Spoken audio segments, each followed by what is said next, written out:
അപ്പോളേ നമ്മുടെ നാട്ടിലൊക്കെ ഉള്ള ഒരു വെറൈറ്റി സാധനം നമുക്ക് പരിചയപ്പെടുത്തി തരാൻ വരുന്നത് വീട്ടിലൊക്കെ അത്യാവശ്യം വേണ്ടൊരു സാധനമാണ് മുറികൂട്ടി. നമ്മുടെ വീട്ടിലൊക്കെ ഉണ്ടാവുമെന്ന് പ്രതീക്ഷിക്കുന്നു. നമ്മളെ കത്തിയെ കൊണ്ട് കൈയൊക്കെ മുറിഞ്ഞാൽ അപ്പോൾ ഉപയോഗിക്കാൻ പറ്റിയൊരു മെഡിസിനാണ് ഈ സാധനം. ഇത് കാണിച്ചത് ഇതെങ്ങനെ ഉപയോഗിക്കുന്നത്. അപ്പോൾ ഒന്നുമില്ല, ഈ സാധനം ചെടിയിൽ നിന്ന് പറിച്ചെടുക്കുക. വീട്ടിലേക്ക് ചെടിയിൽ നിന്ന് പറിച്ചെടുക്കുക. ഇന്ന് 2-3 ഇല എടുക്കുക.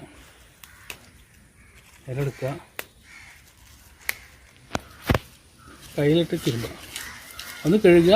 ഒന്ന് നേരെ ഇല എടുത്തിട്ട് കയ്യിലിട്ട് ഇങ്ങനെ തിരുമ്പുക. ഓക്കെ,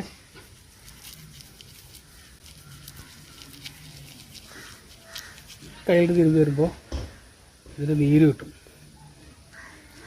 ഓക്കെ, ഈ നീര് നേരെ മുറിമ അപ്ലൈ ചെയ്ത് കൊടുക്കുക. അപ്പോൾ മുറിക്ക് ഒരാശ്വാസം കൊണ്ട് ചെറിയൊരു നീറ്റലുണ്ടെങ്കിലും മുറി നാളത്തേക്ക് ഒരു ചെറിയ ഉണക്കം വരും. അപ്പോൾ എല്ലാം മുറിക്കും പറ്റും. വീട്ടിൽ കത്തി മാത്രം ഉപയോഗിച്ച് ആക്കണമല്ല, നമ്മൾ വീട്ടു മുറിയായാലും ഉപയോഗിക്കാൻ പറ്റുന്ന സാധനമാണ്. അപ്പോൾ നിങ്ങളുടെ നാട്ടിൽ ഇതിനെന്താ പേര് പറയാന്നുണ്ടെങ്കിൽ ഒന്ന് കമൻറ്റ് ചെയ്യുക.